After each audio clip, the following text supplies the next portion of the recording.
How do you tell a story of a billion people? Through an ancient art, a form of Kung Fu, whose struggle to survive mirrors China itself. After 1,500 years, has it lost its soul? These things can't be rushed. Seems like the first step in a 1,000-mile journey.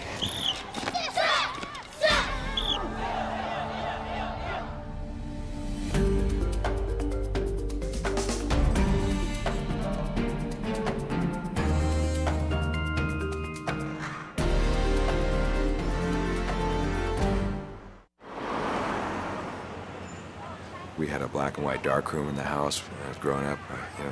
6 kids, and that was kind of my refuge, getaway. In his teens, Fritz Hoffman unwittingly sowed the seeds of his career. When I was 14, a friend of mine and I, we decided to hitchhike around Washington State and British Columbia for a month. And my dad knew that I would probably just go anyway, so he wrote a letter on his letterhead that said, "My son Fritz Hoffman has my permission to hitchhike and travel, and if any medical attention would be necessary, you have my permission." My parents were very supportive of kind of a do-it-yourself approach to life. Fritz dropped out of art school to roam America as a photographer and took work so he could buy film. But his youthful wanderlust led him even farther. It always stuck with me that, to have a second language, that would be a really crucial thing, especially if you wanted to get the big assignments. In 1995, Fritz chucked everything and moved to Shanghai. Spoke to all the resident journalists who were there at the time, and they all said there were no photographers there. We had a city like the size of New York without a foreign photographer living there. Turned out to be a really good move for me. I studied Mandarin at Shanghai University for 6 hours a day for a year and a half. Few foreign photographers since the Communist Revolution have enjoyed as much freedom as Fritz has. For 13 years, he worked in China as a photojournalist. Social documentary is what interests me. I'm interested in people. Now he's back on a new assignment for National Geographic magazine, to capture a portrait of modern China through the lens of an ancient tradition. The martial art known as Shaolin Kung Fu.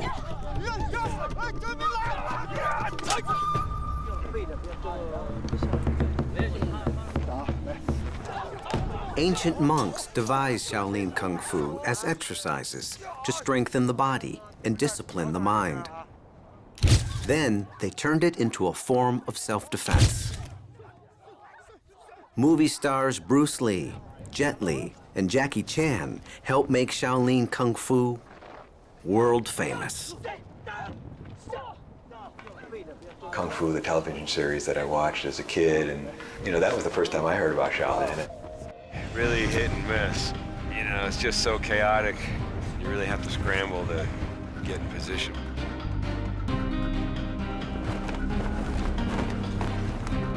Oh, I'm just concerned about the dust getting in my cameras. Digital, it's really pretty sensitive.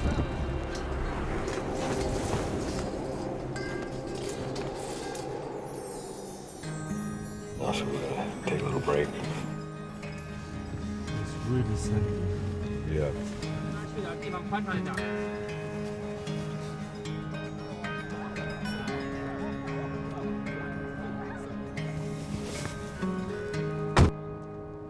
Yeah, this assignment is it's a sports story in some ways, but I've got to take it beyond that. In some ways, the struggles of Shaolin mirror the very struggles of modern China. Persecution, survival, and revival. But that image will emerge only by tracing the tortuous path of Shaolin itself.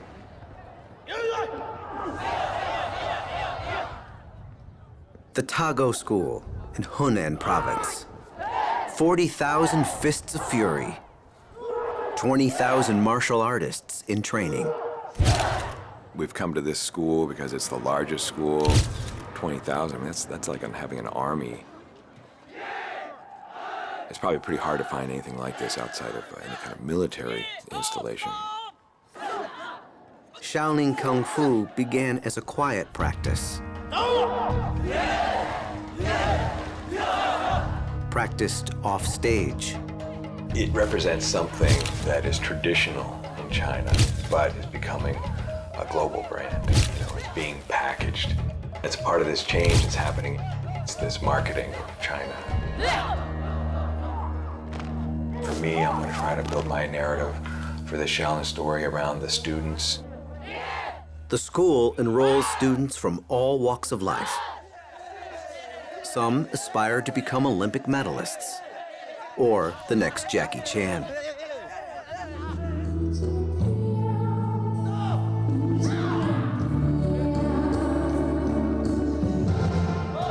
Probably the best case for a lot of kids after they finish. They can get, become attached to and part of these traveling troops. Many of the shows that we see in a lot of cities are performed by troops just like this. Many will live outside the limelight as bodyguards, soldiers, or cops.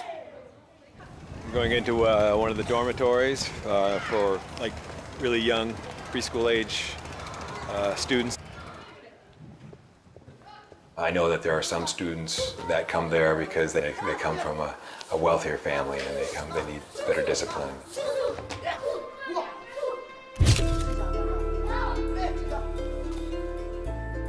Other kids come because their parents send them here, or some come because they might be orphans and no place else to go.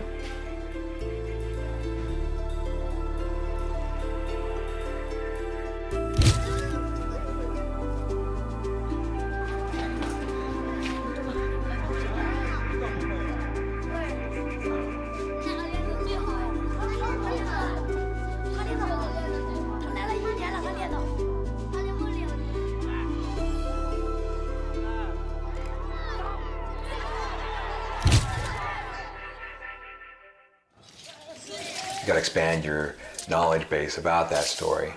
That's just key. Because if you don't understand the history and some of that background, then it's pretty hard to know where it's going. And I really see that this is going to be a journey for me as much as it is for these students, going on this Shaolin path. 手窝放的，用你的钱，用你的钱抖动你的手再到你的手窝这儿发力。对。别急。你看，你是在你走的时候啊，这是练习你的手窝的，这练习说你。Fritz sees the body of Shaolin Kung Fu, but not the soul. It's always difficult in a big scene like this. I mean, as soon as I saw this scene, I thought, here's my challenge. I've seen this before.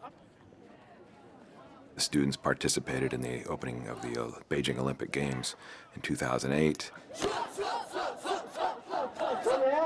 A spectacle made possible only by altering the very nature of Shaolin Kung Fu.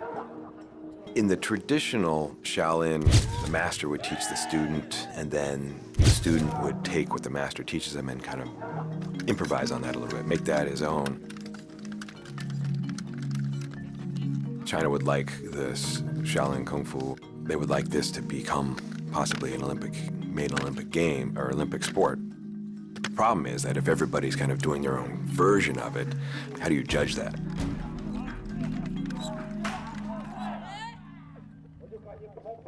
In a nation where obedience is a virtue, this mega school values conformity. It's all being standardized through these type of schools like this. It's one thing to get kind of an overview where you have patterns of people, and that's kind of cool, I guess, but I really have to kind of find something within that is a little bit special. Fritz tries downsizing to a school 100 times smaller than Tago. We're visiting a small school that's a bit more traditional in their practice of teaching of martial arts. It's a boarding school. Students come to this school at any age. I think the youngest student is 4 years old and stay for several years. Students get a regular curriculum with an emphasis on Shaolin Kung Fu.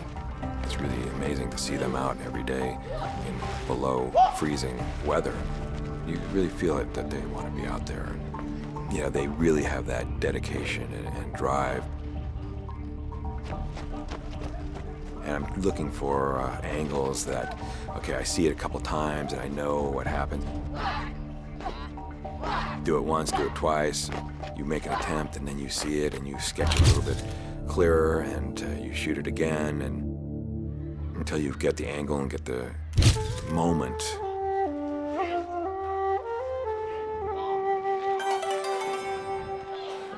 I don't try to pre-visualize so much. You know, children, it's easy for them to be natural.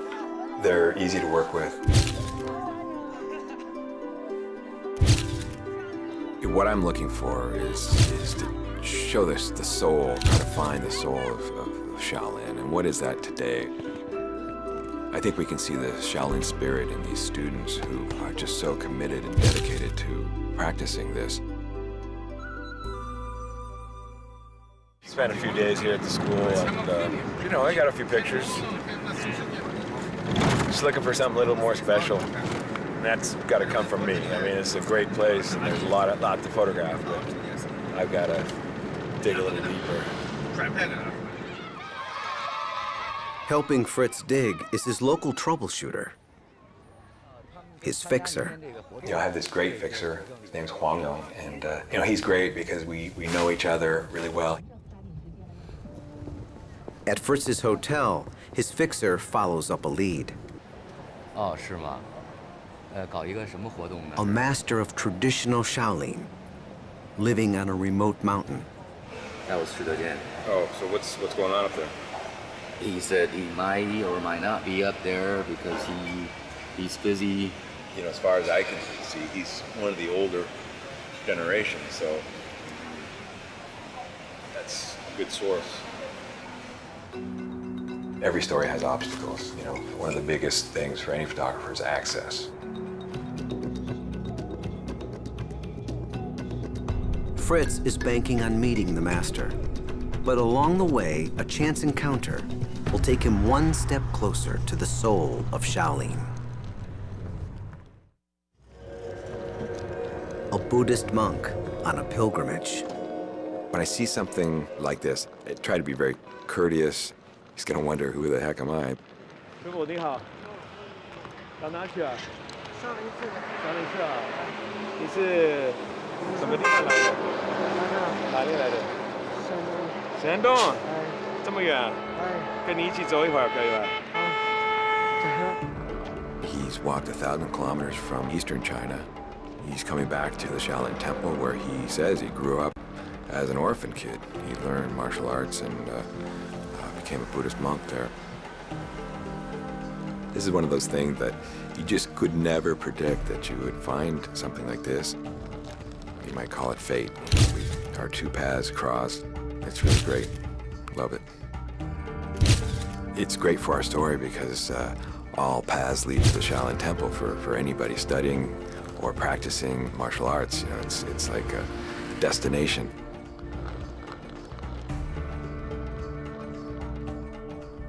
The temple is the Mecca of Shaolin Kung Fu. Its cradle, 1,500 years old, and birthplace of the warrior monks who defended it. So we left the monk about 2 kilometers back, and we're waiting at the gates of the Shaolin Temple. Over the centuries, the site itself has been ravaged and reborn. In the 1960s, during the repressive Cultural Revolution, the Buddhist temple became a target in a nation that discouraged religion. Mao Zedong's Red Guards defiled the temple and drove out the monks. After Mao's death, the temple, like the nation, sprang back. This idea came about, let's do a movie called Shaolin Temple to try and attract tourism to the area. And they brought a Hong Kong film company in to do this story. And that's when Jet Li did, had his role in that, and it became this huge success. But Fritz thinks the communists salvaged a shell without a soul. The Shaolin Temple today is pretty much a tourist site.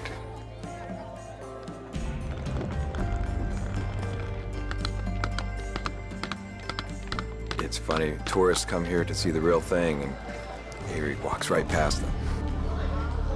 Like Fritz, the monk is on his own Shaolin quest.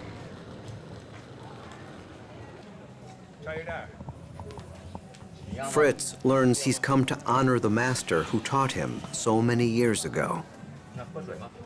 But the master, like the spirit of Shaolin, has moved on. So does his disciple, and with him, a precious lead in Fritz's story. Fritz's hopes lie with the Shaolin master on the remote mountain, Shizhen. Shizhen is renowned for practicing Shaolin Kung Fu the old way, far from the public eye.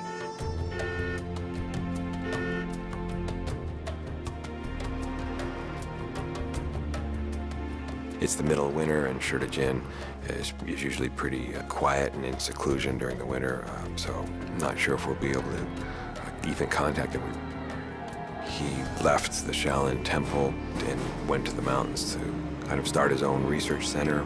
He's been there for about 15 or 20 years, I think. He's a master, so he's important because he's probably the closest, I think, to the real thing. Word comes that Shizhen agrees to meet.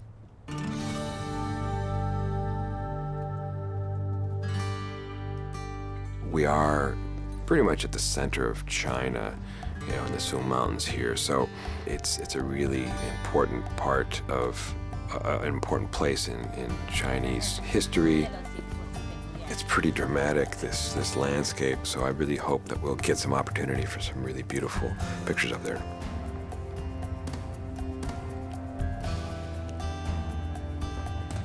A few workers, a few hikers, then solitude.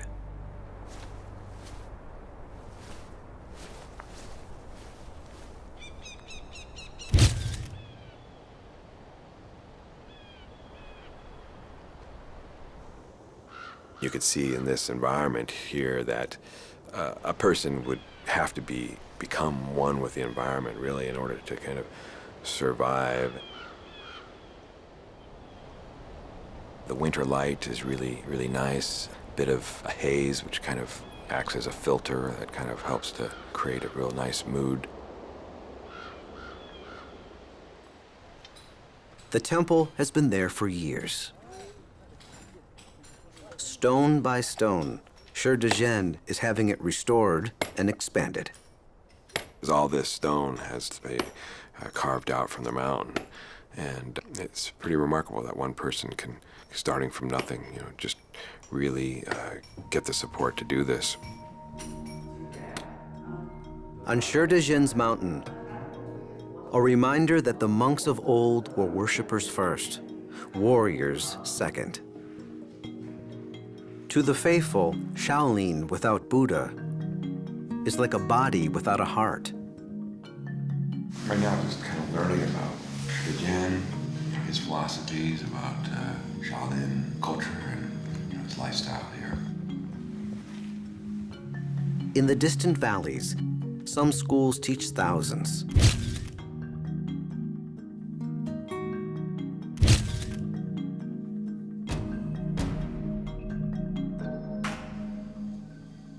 Up here, this disciple is just one of 7. Taught by a master, who knows how to make an entrance. A door opened behind me, and I turned around. He was coming down the stairs, and it was just really great picture. I thought, you know, of this caped man with this hood, and he stopped. And my first instinct was to get a shot. And since we hadn't met, I decided to put the camera down. Yeah, we did. 因为这个地方真漂亮，所以肯定有一点。春天比较好，春天。3月、4月份。对。 Journey's end. 1,000 miles to meet one man. 再好。 An individualist who defies the norms in Shaolin and in China. 我们这样站在这里，这也可以练功。这个少林的功，行站坐卧都可以练。我们这样站着也可以练功啊。我手往脚往那里放，啊，这个别人这个脚不要挨着，就轻轻的挨着地上，别人也看不出来我们在做什么。实际上我们在练一种庄功，中心在右脚上，这个别人看不到。 我们在这讲话的时候，我们就这样站着也是功，然后这个腿这很有力量，你的腿打过来，他的腿是很稳的。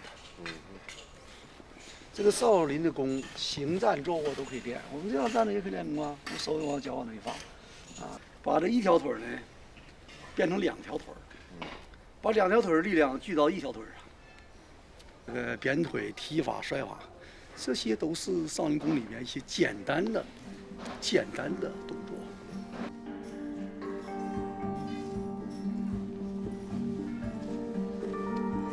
A lot of the Shaolin tradition and the Shaolin martial arts, you know, the real foundation has been disconnected from what we see today.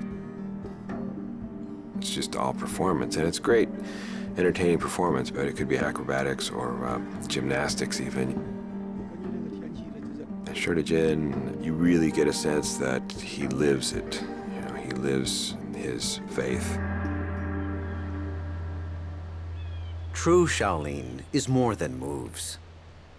It's a quest to unite in outer strength with an inner peace.